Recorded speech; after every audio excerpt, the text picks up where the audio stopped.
So next week, Tuesday and Thursday, some of us will be at Tassajara. And during that time, we won't meet in person here. The Sangha will meet online. And Erica Wilde will give the Dharma talk on Tuesday and Thursday with a focus on climate crisis, and I would imagine she'll talk about some of her work with joining with indigenous peoples movements around the climate crisis. So please be here, support her. And I also want to acknowledge that Chelsea gave a wonderful talk last Thursday, and it's online, so please look for that too. We're blessed with wonderful Sangha members, and in this topic of engaged Buddhism. I appreciate people bringing forward their lives and their embodied teachings in the world, practicing in the world.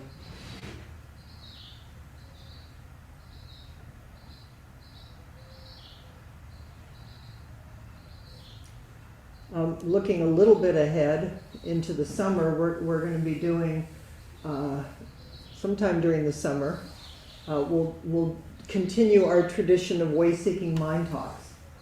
So I will be reaching out to some of our Sangha members and asking if you would share your embodied experience of practice and of entering practice. So what I want to do today is on Tuesday, we focused on Asian American hate crimes in this country and the history of prejudice against Asian Americans and the beauty of the Asian American Buddhist tradition that's been passed down to us. And I read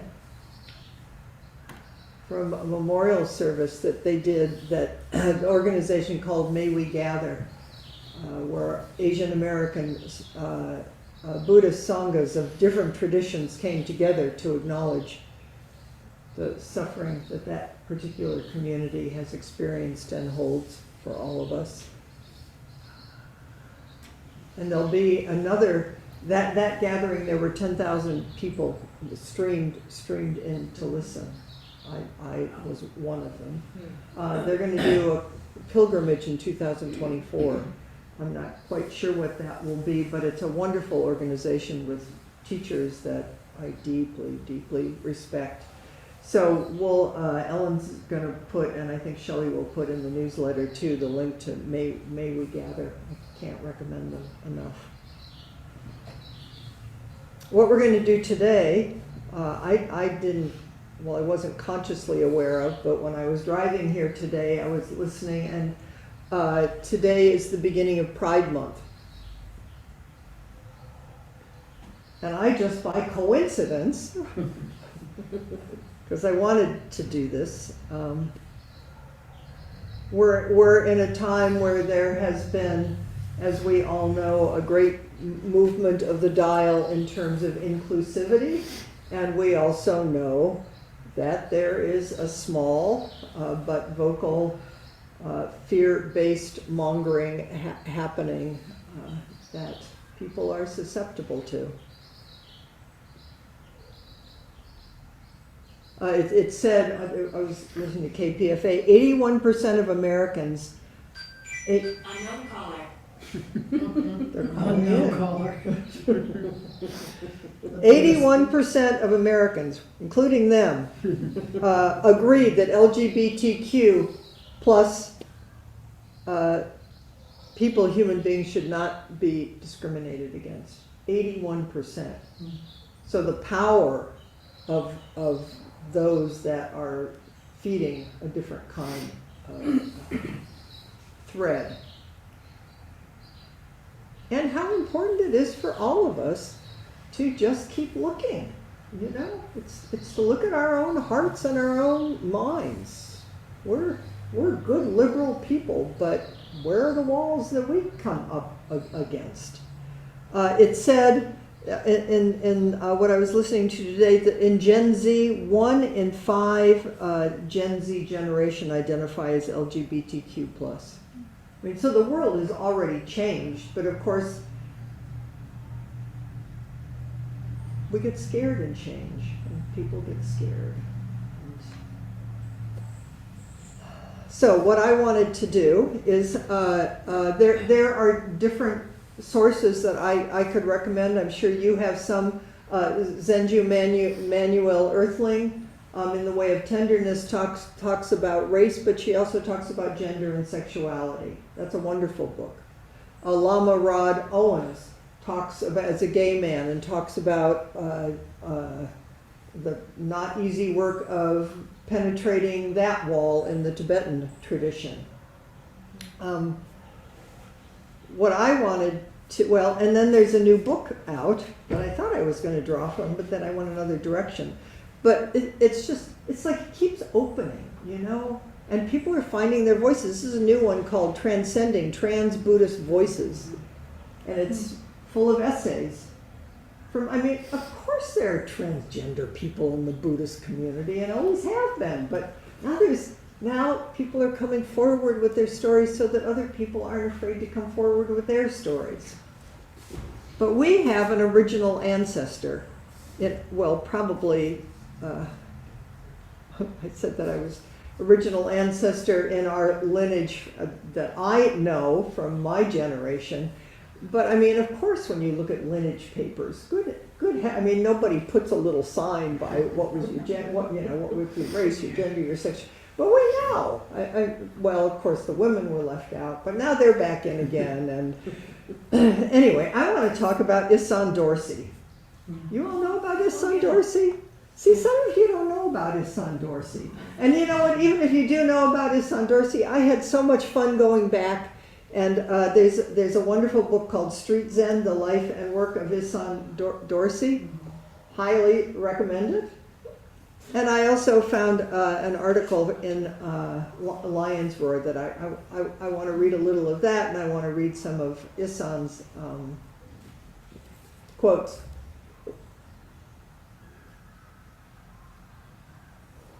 Drag queens, bad. No. Okay, here it says, drag queen, junkie, alcoholic, commune leader, and finally Buddhist teacher. Ooh. He became an abbot of Hartford. I think he founded Hartford Zendo Zen Center, Hartford Street in San Francisco, and it still goes on. These words describe the unlikely persona of Issan Dorsey, one of the most beloved teachers to emerge in American Zen. From his days as a gorgeous female impersonator in the 1950s, oh, bad, no, to the LSD experiences that set him on the spiritual path, Issan's life was never conventional. In 1989, after 20 years of Zen practice, he became abbot of Zen Center of San Francisco's Hartford Street Zen Center, where he founded the Maitri Hospice for AIDS patients. I was thinking, or was coming to me when we were outside walking, Issan Dorsey, when I came to San Francisco Zen Center, I came from Ohio. I was 26 years old. I mostly just wanted to go to Green Gulch and farm, but they made you at that point, you had to go through San Francisco, the city center, for a while. And I remember Issan, and I remember I was afraid of him. And I was thinking, why was I afraid of him? Well, as one, I was a little girl from Ohio. I mean, I really wasn't, and I just had never passed in the hall somebody like Issan Dorsey before, or Tommy as he was known. But I also, what came to me is, I think at Zen Center there was a certain safety, and there still is, in that everybody is so internalized, nobody's gonna like mess with you in a certain, nobody's necessarily even going to say hi to you, which is a really big problem. But Issan was just like wide open. He just, you just had the feeling that he wanted to make contact. And he wanted to be friends, which terrified me. So I would put my head down and I would, and I really, who knows. But I think he knew what was going on. I was just scared. So here's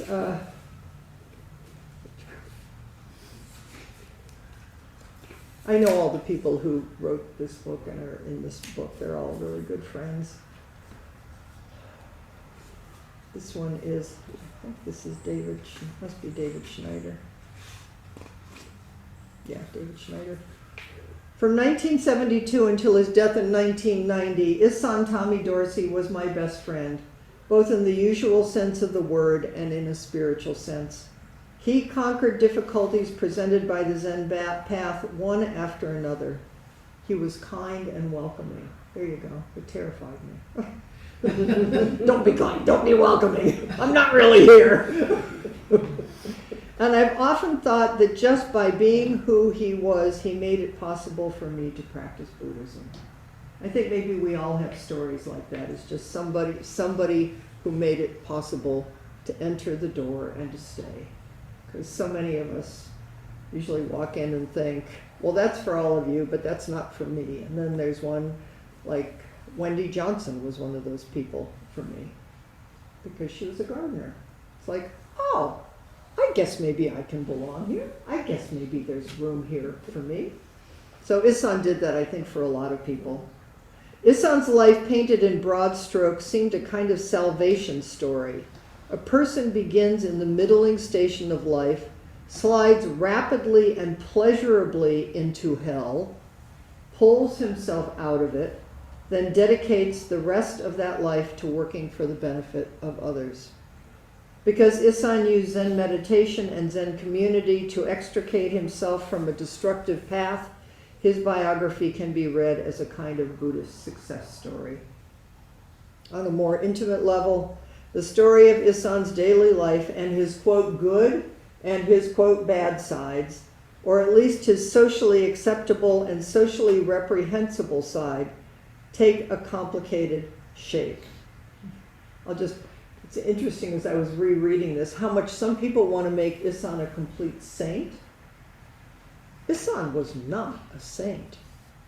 And he was a saint. But you can't tease it out, Issan was completely Issan. That's what made him who he is. While he practiced Buddhism at the San Francisco Zen Center or in Santa Fe, or even as he operated the Maitri Hospice, Issan never acted much like an angel, nor like a particularly, quote, pure person. Similarly, when he ran the streets as a drug-addicted, alcoholic female impersonator hooker, we got a cool image. Everybody might look like they're all tucked into those little robes, but we all know there's a lot going on in all of us.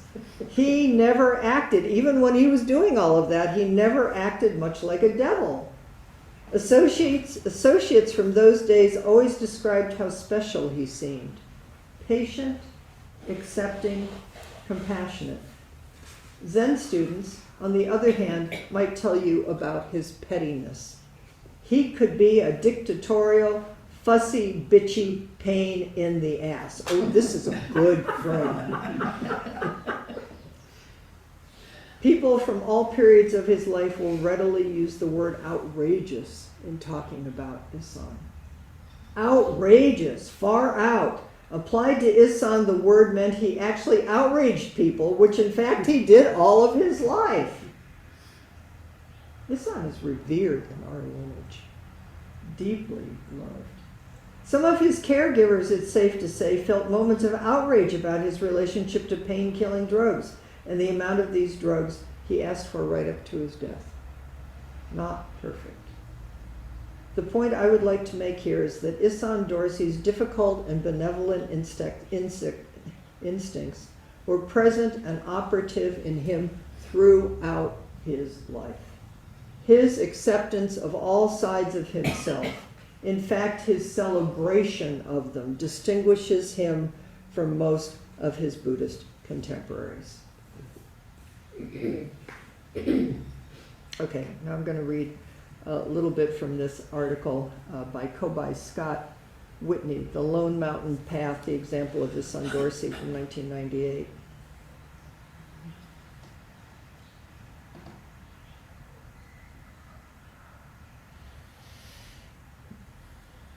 Contemplated studying for the priesthood.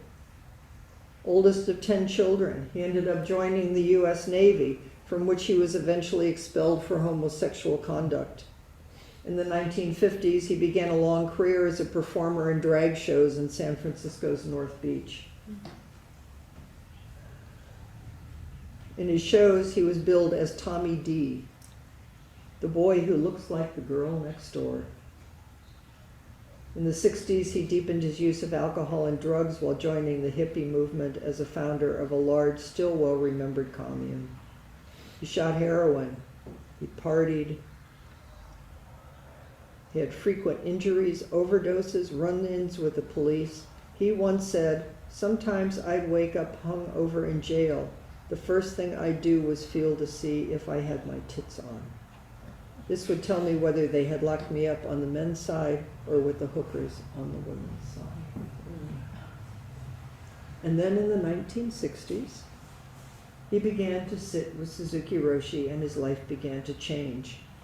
He was eventually ordained by Richard Baker and given the name Issan. Issan claimed never to have read a single book from cover to cover. Issan was not a scholar.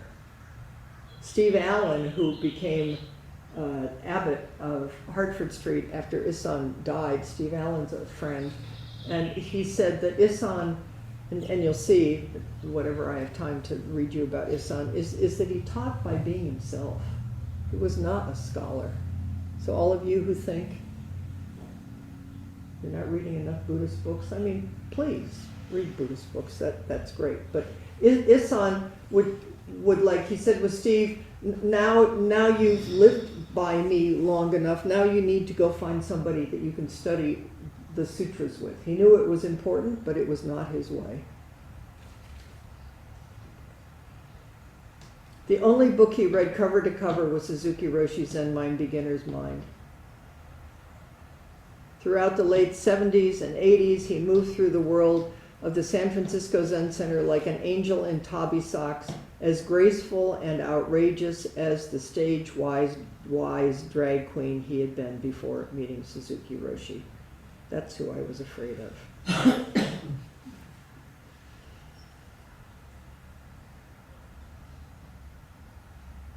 He did not see himself as any special kind of Buddhist missionary in the gay community. He said, Buddhism is Buddhism. Practice is practice. At that time, in those last pre-AIDS years, his major preoccupation was starting a soup kitchen in San Francisco's Tenderloin district. So he didn't take on anything special, ever. That just wasn't his way.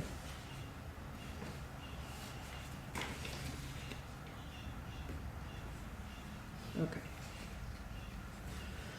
It says here, one of his teachings to others was contained in his reverence for his physical space and for his few worldly possessions.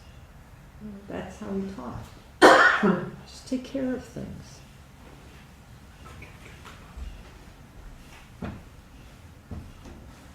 He said of the Zendo at Hartford Street, all you do here is come sit. It's hard to do, but there's no end to it. You can sit all kinds of ways, and you can learn that you can also refine your life endlessly, and that there are endless ways of extending yourself into the larger community. So you come and sit, and then we see what happens from there. One of the reasons I wanted to do this is it talks about Tassajara here, and working in the Tassajara kitchen, which some of us may be doing, and maybe some of you have done. And then later, he became the Tenzo of the Tassajara kitchen. So I thought I would Tommy says, before he was Issan, it was the hardest thing I ever did in my life. I was on a bummer from the minute I got up every morning until the sunlight started coming over the hill. I hated it. So if you're at Tassajara next week and there are moments where the wake-up bell is happening and you think, what did I sign up for? You need to know you're not the only one. I was on a big bummer the whole time. Getting up at 3 o'clock, well, we're not going to be doing that. Freezing cold, well, it'll probably be a little warmer. Living in a cabin with no heat, going to that zendo, if it hadn't been for Suzuki Roshi. In this case, if it hadn't been for each one of us, and the lineage, and all of us, you're going to have moments in your life in Tassajara where you just think, what in the world? And then you take another breath. Suzuki Roshi's presence, the heart of Zen. There is no way I can tell you how, but because he was there, that's why he did it. When you go to Tassajara, whether you go to Tassajara or not, it's in the stones. It's everywhere, but there's something at Tassajara. It's in the stones. People have placed stones with such care. You can just feel the depth of practice that's happened there over time. You can feel the depth of commitment. It's the same thing when you come here and you sit with people. Whether it's one period or we go to Open Sky and you do a longer retreat, you can feel that you tap into something deeper and that it's big and inclusive. And if there's room for Issan Dorsey, there's room for you. If there's room for Zenju, there's room for you. Keep studying the mind. Who are we putting outside? Anji Runyon was Tassajara's head cook at the time. He washed every dish in the place. He washed every pot. I'd say to him, wouldn't you like to do something a little more fun? Something a little more creative? Oh no, I'm happy doing this. When he first came in, he was so discombobulated, I thought this guy isn't going to make it 3 days. But his way was just to take care of whatever was right in front of him. He washed dishes, he swept the grounds, he planted things a little around his cabin, he kept that kitchen clean. He'd just come in and take care of whatever needed to be taken care of. He just came in and took care of whatever needed to be taken care of. He was completely unpretentious and completely unassuming. Angie goes on, there wasn't a sharp edge on him. I never heard a sharp word out of him. You know, I think it's because he knew suffering. It's like he got born into a lifetime where he had no choice but to be himself. And it opened him up to amazing compassion and kindness and acceptance. But I don't have any illusion that life was easy for Issan Dorsey. He was kind to everybody, and he encouraged everyone. In the kitchen one time, I freaked out and lost it. This is another student. I said, I just can't take it anymore. And I started to cry. Tommy stopped what he was doing and came and put his arms around me. He walked me to my cabin and put me to bed. I don't think anyone had ever done that before. He just put me to bed, and all the way while we were walking, he kept saying, I love you. I love you. He did that too. That was the thing. He really did. He was completely sympathetic. There wasn't anything you could tell him that would shock him. I really believe that. Where's our shock factor? It's like, I'm okay, I'm open, I'm cool. Yeah, well, where did you just get shocked? Take a breath right there. I really believe that nothing shocked his son. He had seen so much and done so much himself that he just completely accepted you. And then he became Tenzo, which is the head of the kitchen, this outrageous person. And here his warm-hearted style found full expression. He slowly developed a menu that satisfied the students' emotions as well as their bodies. There in the early days, there were wars in the Tassajara kitchen about the macrobiotics, and people were starving. He says, I kind of extended things a little bit. Cream sauces that had never been done before. I cut down on the brown rice. They used to serve soybeans every morning. I stopped that.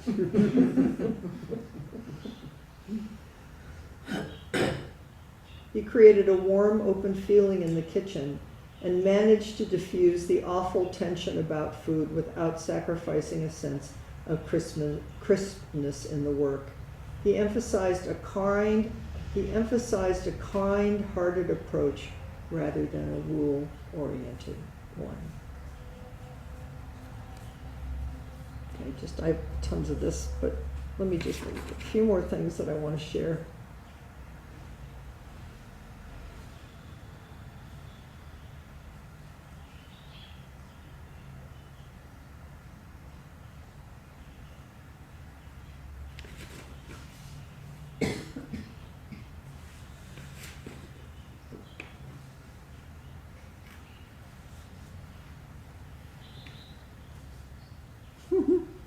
Once at a question and answer tea session, it says his Dharma talks were not intellectual performances.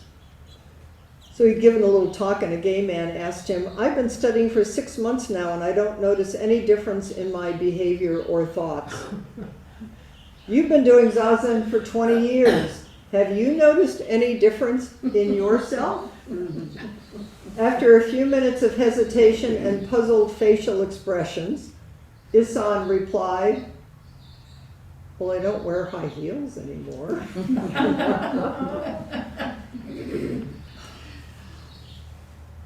Okay, and then the AIDS epidemic happened. And his response was to create a hospice.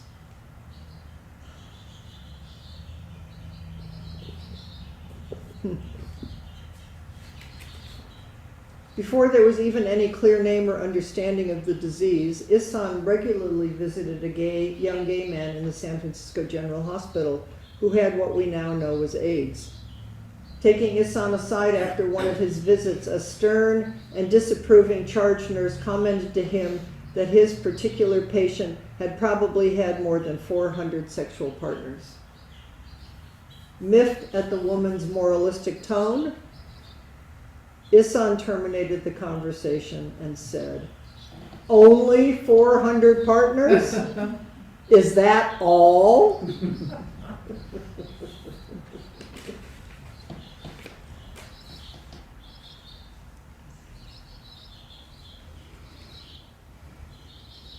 Okay, let me just read a couple of things from his lectures.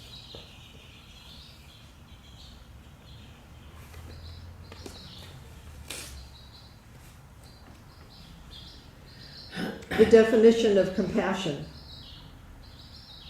Endless dimensions of this moment. Endless dimensions of this moment. I've been thinking more and more of this word compassion. Almost the way I've begun to think about it is like if you begin to discuss it, you've already missed it. It's more a question of being compassion. Yesterday, Steve talked about Avalokiteshvara, the bodhisattva that looks down and hears the cries of the world. Kanzeon is an aspect of Avalokiteshvara. They are the same, but there's a little difference, right?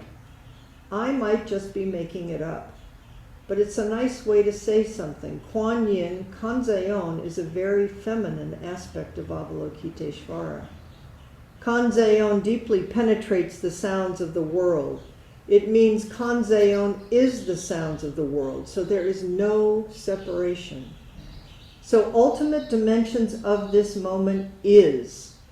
I think there is no other way I can explain it, really, but I'd like you to think about it a lot. Why don't you say what that brings to mind? What that does make me think, someone says, I can't be compassionate with other beings while I'm considering them other. I can't be compassionate with other human beings while I'm considering them other. And Issan says, exactly. You got it. And then he laughs. Little by little, if we can have a taste, not an understanding, but a taste of the indivisibility of all beings, this is what we mean.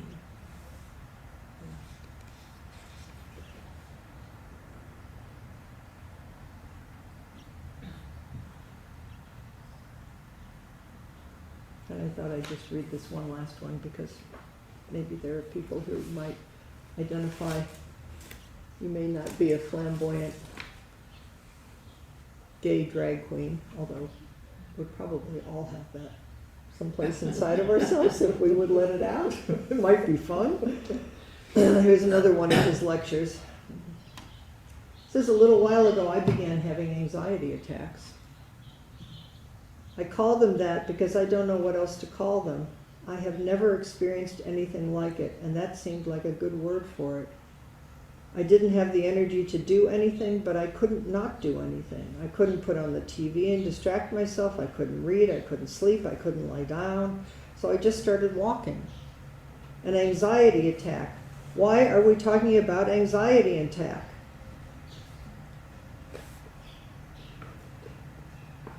What I keep doing in my mind when I have these anxiety attacks, small ones, I keep trying to back up and do it all over again. You know, oops, I slipped, I better go back. And then he laughs. But you can't do it, you know what I mean? Or sometimes I look out the window and I see people running, laughing, having a good time, and acting in a way that I can't do right now because he was dying of AIDS. But we have to own these things. At first I used to think, you're a good Buddhist priest. You've been sitting for 20 years. You shouldn't have to be going through all this. And then he laughs. But because I'm a Buddhist priest, I have to own everything, including my fear and anxiety attacks. I think most people aren't lucky enough to live in these insights until the impact of death. You think there's a lot of time. We don't have time. We don't have time to take care of each other. It's time consuming to spend time with someone who's dying and take care of them, particularly with AIDS and cancer, I think, because it's slow. There is a lot of caregiving to be done. That's all. That's all.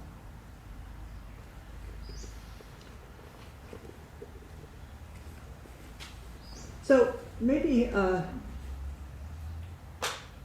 we'll divide into groups. You can just talk about anything about Issan that this may bring up. Compassion is